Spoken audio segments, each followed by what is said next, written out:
맞짱 토론 시간입니다. 오늘은 총선을 40여일 앞두고 나온 박근혜 전 대통령의 옥중 메시지를 집중적으로 짚어보겠습니다. 여야의 총선 준비 상황도 살펴보겠습니다. 먼저 출연자들을 소개해드립니다. 제 오른쪽입니다. 차재원 부산 가톨릭대 특임 교수 나오셨습니다. 안녕하세요. 네, 안녕하십니까? 그리고 제 왼쪽입니다. 김홍국 대진대 개건 교수입니다. 네, 안녕하십니까? 네, 어서 오십시오. 어제 박근혜 전 대통령이 친필로 작성한 옥중 편지가 공개됐습니다. 탄핵된 지 3년 만에 처음으로 내놓은 메시지입니다. 코로나19 사태로 국가적 위기를 겪고 있는 시점에서 나온 메시지여서 논란이 더 뜨겁습니다. 토론 시작하겠습니다. 먼저 두 분께서는 어제 박근혜 전 대통령의 메시지, 옥중 편지 어떻게 보셨는지 말씀을 좀 듣도록 하겠습니다. 먼저 차재원 교수님. 예, 박근혜 전 대통령이 앞서 말씀하신 것처럼 탄핵된 이후 처음으로 공식적인 또 정치적인 메시지를 내놨는데요. 아무래도 총선이라는 그 시점을 아마 의식한 것이 아닐까 하는 생각인데 어제 메시지 내용의 핵심적인 요지는 그겁니다.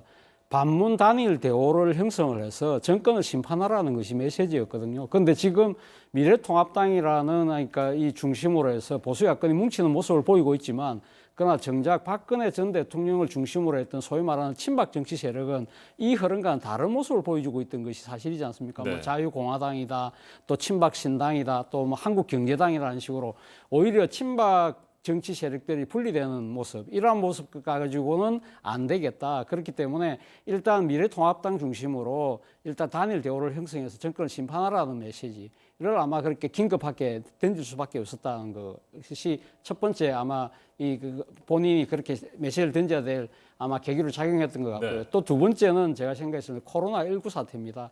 코로나19 사태로 인해서 정권에 대한 여러 가지 그러니까 지금 이 불만이 높아지고 있다. 그리고 특히 자신의 정치적 텃밭이라고 할 수 있는 대구 경북에서 좀 피해가 집중되고 있지 않습니까? 이런 상황에서 민심이 이반하고 있다고 아마 본인은 판단하고 있는 것 같아요. 네. 그렇다고 한다면 정권에 대한 심판론을 제기할 수 있는 절호의 찬스라고 아마 나름대로는 판단한 것 같아요.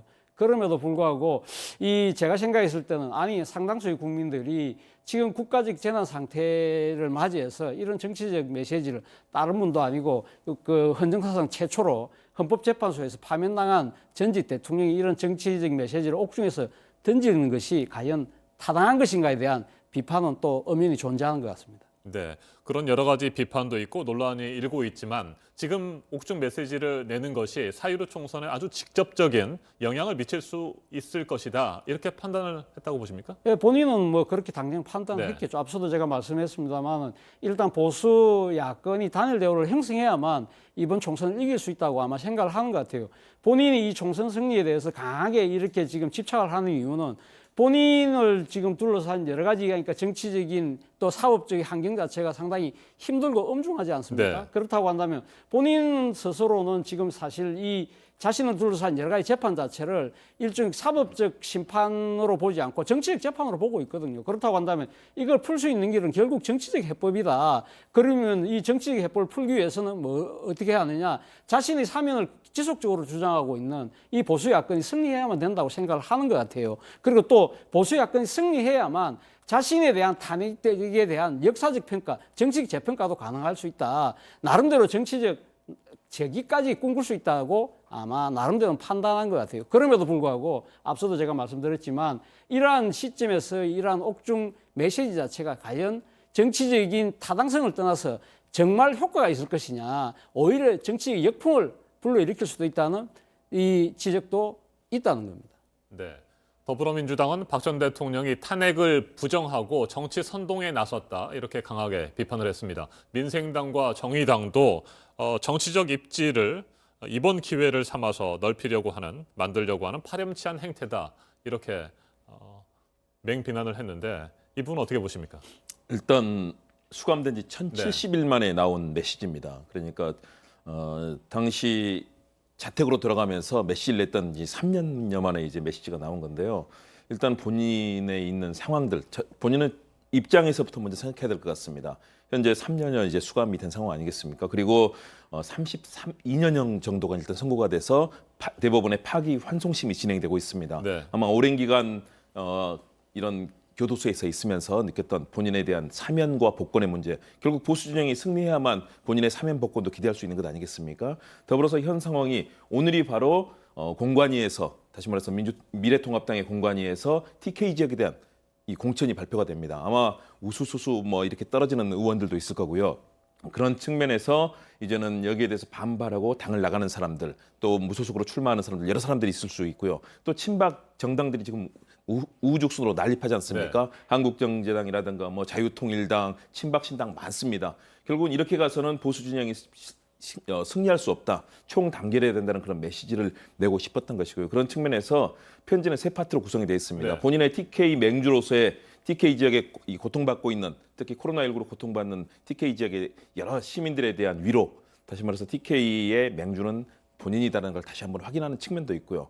두 번째는 문재인 정부를 비판하면서 무능과 위선, 독선 세 가지 키워드로 얘기를 하고 있습니다. 문재인 정부에 맞서야 된다. 네. 보수 진영의 단합을 촉구하고 있는 것이고요.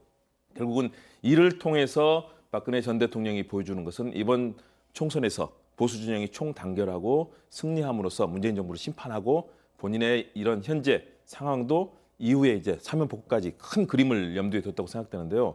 그러나 이렇게 사법부에서 심판받고 헌재와 국회에서 탄핵된 상황 아니겠습니까? 최소한의 자성과 성찰, 한국 사회에 대한 여러 가지 고뇌가 깃들어야 될 텐데 결국은 정치적인 그런 행위, 분명하게 보이는 것은 선거법 위반일 가능성이 커 보입니다. 네. 이미 선거가 이제 사실상 시작된 상황 아니겠습니까? 그런 측면에서 보수 진영의 단합에는 의미가 있겠지만 그러나 국민들 눈에는 현재 새로운 가치라든가 보수의 상식적이고 합리적인 가치는 넘어서지 못한 채 지금 탄핵의 강에 다시 빠져든 거 아닌가 이런 비판을 할 수 있을 거고요. 역시 더불어민주당을 비롯한 여권과 다른 야당의 입장에서는 상식적으로 이해할 수 없는 옥중 선동 정치다라고 비판하고 있는데요. 네. 그 부분도 국민들께는 상당히 다가가겠지만 또 보수 진영의 단합에도 일정하게 도움이 되는 측면이 있기 때문에 이제는 본격적인 총선에 양대 대결 구도로 들어섰다라고 판단할 수 있겠습니다. 네, 차 교수님. 예. 미래통합당 황교안 대표 애국심이 가슴을 울린다. 네. 이렇게 논평을 하면서 굉장히 환영하는 분위기였습니다. 어때요? 실제로 보수 진영이 결집할 것을 보십니까? 빠른 속도로? 나름대로는 아마 효과는 있을 네. 것 같습니다. 바로 그 때문에 한교안 대표도 상수를 들어서 환영하는 모습이었고 특히 지금 그러니까 이 보수 통합의 중심이 소위 말해서 거대 야당을 중심으로 하라는 거 아닙니까? 그건 아마 미래통합당을 이야기하는 것 같고요. 그렇기 때문에 한교안 대표 입장에서는 아마 자신의 그 정치적인 여러 가지 정당성을 박근혜 전 대통령이 지지해주고 있다고 생각을 한다고 한다면 보수 야권 통합하는데 자신이 90년 된다고 하니까 상당히 도움이 되겠죠. 그러나 네. 앞서도 제가 말씀드렸던 대로 이 박근혜 전 대통령의 이 옥중 메시지가 보수 야권의 입장에서는 양날의 칼이 될 수 있다는 겁니다. 뭐 여러 가지 그러니까 보수 야권 통합에는 도움이 될지 몰라도 궁극적으로 총선에 얼마만큼 도움이 될 것이냐 부분에 대해서는 저는 좀 퀘스천 마크를 갖고 있습니다. 왜 그러냐?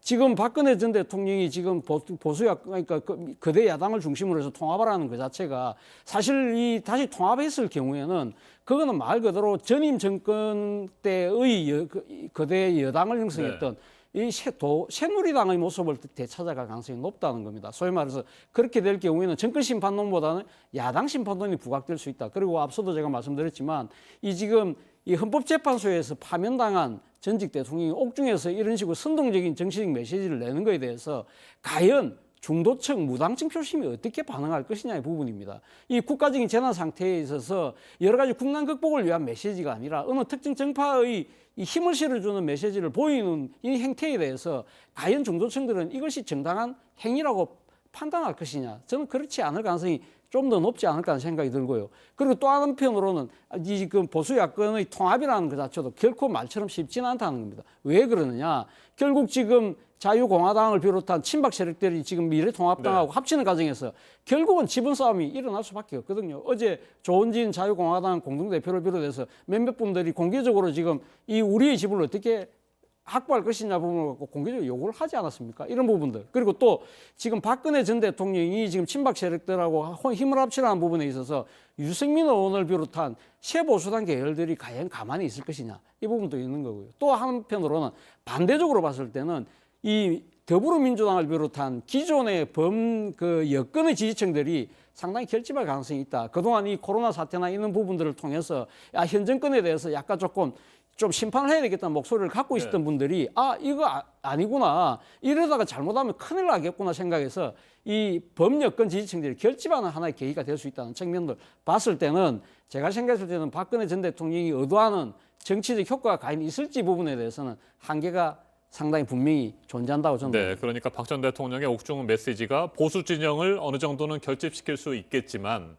아직까지 명확하게 어느 정당을 찍을지 결정하지 못한 무당층이라든지 중도층의 민심에는 악영향을 미칠 수도 있고 그래서 역풍이 불 수도 있다. 예, 이렇게 저는 보시는 그렇게 거군요. 판단합니다. 예. 이에 대해서 동의를 하십니까? 저도 상당히 네. 공감합니다. 왜냐하면요.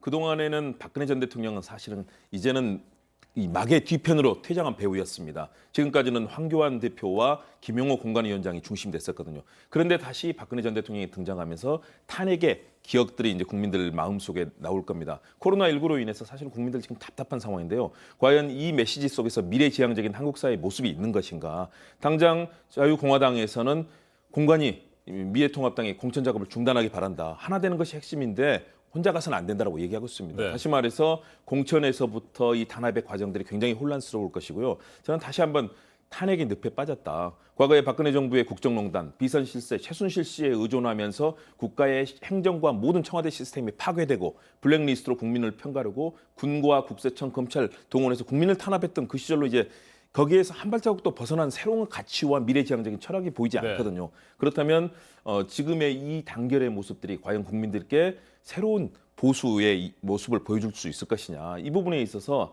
보수 진영의 더욱더 혼란스러운 모습들 그리고 향후의 공천 지분 싸움 막상 들어갔을 때 사실은 내부에서 지금 뭐 굉장히 혼란스러운 상황이 있거든요. 오늘 TK 지역에 여러 가지 물갈이 공천 발표되고 난 이후의 모습도 그렇고요. 다른 친박 정당들과의 관계도 그렇습니다. 그런 측면에서 득은 역시 단결된 모습일 텐데요. 그 단결된 모습이 정말로 하나된 모습이냐? 그건 아닐 거고요. 그런 측면에서 가지고 있는 플러스의 포인트 그리고 마이너스의 포인트를 지금 코로나19로 고통받는 국민들의 입장에서는 정말로 이걸 극복하고 어떻게 하면 더 높은 정치력으로 국민들에게 뭔가 새로운 가치를 보여줄 것이냐 이 부분인데요. 이 부분을 과연 어느 쪽이 이제 선점할 것이냐. 여권의 결집, 야권의 결집이 시작됐다고 봅니다. 그렇다면 만만치 않은 카드는 던져졌는데 그것이 길게 봐서는 선거까지 큰 도움이 될까? 그 부분에는 의문점이 남는다고 봅니다. 알겠습니다. 4.15 총선 후보자 등록이 오는 26일, 27일 이틀 동안 진행이 되잖아요. 이제 뭐 21일 정도밖에 남지 않았습니다. 시간이 많지 않은데 지금 정치권의 핫 이슈로 떠오른 것이 바로 비례연합정당 문제 아니겠습니까? 그렇죠. 어제 서른 의원, 더불어민주당의 서른 의원이 이곳에 오셔서 맞짱 토론에 참여를 했는데 이런 얘기를 했습니다. 비례연합정당에 민주당은 절대 참여하지 않을 것이다. 독자적으로 비례위성정당도 만들지 않을 것이다. 이렇게 단언을 했거든요. 두 분께서는 이 부분 어떻게 전망하시는지 짧게 얘기를 좀 듣고 오늘 토론을 마무리해야 될 것 같습니다. 먼저 차 교수님. 예, 뭐 민주당은 그렇게 지금 공식적으로는 그런 네. 입장을 분명히 갖고 있는 것 같아요. 그럼에도 불구하고 상당히 이 깊은 고민에 빠져 있는 것도 분명한 것 같습니다. 지금 당장 이 지금 그 미래통합당이 비례한국당, 그러니까 미래한국당이라는 위성정당을 통해서 지금 놓을 경우에 이걸 그냥 가만히 앉아서 보실 경우에는 사실 지금 비례대표 의석을 상당 부분을 빼앗길 수밖에 없다. 이럴 경우에 자칫 잘못하면 제1당 더 나아가서는 가반 의석까지 그러니까 이 보수 야권으로 넘어갈 가능성이 높다는 상당히 위기의식을 갖고 있거든요. 그래서 놓은 것이 말씀하신 것처럼 선거연합당이지 않습니까? 그러니까 민주당과 진보적 가치를 같이 하고 있는 정의당이나 민중당, 뭐 녹색당 같은 네. 정당들이 가설 정당을 만들어서 거기다가 비례 후보들을 내고 나중에 선거 끝나고 난 뒤에 다시 복귀하는 이러한 형태를 지금 이야기를 하고 있는데 이러한 부분들에 대해서는 일종의 정치적 꼼수 아니냐는 비판이 있다는 것이죠. 그렇기 때문에 지금 놓은 것이 지금 또 정의당이 주장하는 전략적 분할 투표거든요. 그러니까 지금 민주당은 아예 그러면 비례대표 공천을 하지 말고 정의당, 민중당, 녹색당의 등을 진보적 가치를 표방하고 있는 군소정당들을 지원을 해주고 네. 나중에 그 범여권, 범진보의 파일을 키우고 난 뒤에 나중에 선거가 끝나고 뒤에는 연합정당, 공동정부를 형성을 해서 하는 방식의 절충한 방식인데 이 지금 세 가지 카드를 갖고 당내에 여러 가지 논란이 있는 것 같아요. 그래서 저는 어떤 식으로 선택을 할지는 모르겠습니다만 제가 생각했을 때는 가장 어떻게 보면 민주당 입장에서는 전략적 분할 투표론이 좀 더 현실적이지 않을까 하는 생각을 개인적으로는 그렇게 하고 있습니다. 네, 김은국 교수님은 어떻게 전망하세요? 민주당 입장에서는 정말 고민이 클 겁니다. 정치 개혁을 주창했고 패스트트랙 과정을 통해서 이 선거구제를 만든 핵심적인 역할을 4+1을 주도한 것이 더불어민주당 아니겠습니까? 그런데 여기서 비례민주당을 만든다. 이것은 사실은 국민들께 명분이 없는 일이고요. 그런 측면에서 민주당이 비례정당을 만드는 것은 어려울 것이다. 대신에 우리 최 교수님이 얘기하신 것처럼 저는 민주당이 직접적으로 참여할 것인가? 예를 들어서 네. 비례대표 후순위를 민주당이 가져가고 앞부분에 정의당과 핵심적으로 이 배치를 했을 경우는 사실은 그런 4+1의 효과, 다시 말해서 연합정당의 효과, 그리고 한국 정치가 지금 지난 1년 동안 보여줬던 연합정치를 통해서 이런 여러 가지 상황을 극복하는 모습이었거든요. 이 부분에 대한 아마 성과를 만들어낼 가능성은 저는 있다고 봅니다. 과거 김대중 전 대통령이 위기 상황에서 비례대표 후순위로 주요한 이 주요 정치인들을 배치하고 본인들이 사전 결단하지 않았습니까? 네. 그렇다면 민주당과 이 정당들이 함께하는 그 모습을 가져가는 흐름으로 가져간다면 지금 정의당 입장에서는 상당히 곤혹스럽지만 정의당도 이런 일종의 타협책들을 받아들이지 않을 수 없을 거다. 다른 정당도 마찬가지일 거고요. 그렇기 때문에 저도 마찬가지로 그런 전략적 선택을 할 것이다라고 판단이 됩니다. 그래야만 문재인 정부의 2기의 국정 운영이 되지 만일의 경우 일당을 뺏기거나 아니면 과반수가 되지 않는 의석으로 향후에 2기를 맞는다. 더구나 선거 이후에 그 과정을 간다면 대한민국 국정 운영에 큰 어려움이 있을 거고요. 과거로 다시 돌아갈 상황들 그리고 갈등밖에 가득 갈등만이 남는 그런 정치가 될 수 있기 때문에 그런 통합의 형식으로 취할 가능성이 높다고 네. 봅니다. 알겠습니다. 제야 원로들이 참여하고 있는 정치개혁연합이 창당 작업을 서두르고 있습니다. 이제 뭐 총선이 얼마 남지 않았기 때문에 민주당이 어떤 식으로든 선택을 해야 될 텐데 어떤 결정을 내릴지 지켜보도록 하죠. 오늘 여기까지 하겠습니다. 차재원 부산가톨릭대 특임교수, 김홍국 대진대 기곤교수와 맞짱 토론 진행했습니다. 토론 잘 들었습니다. 감사합니다.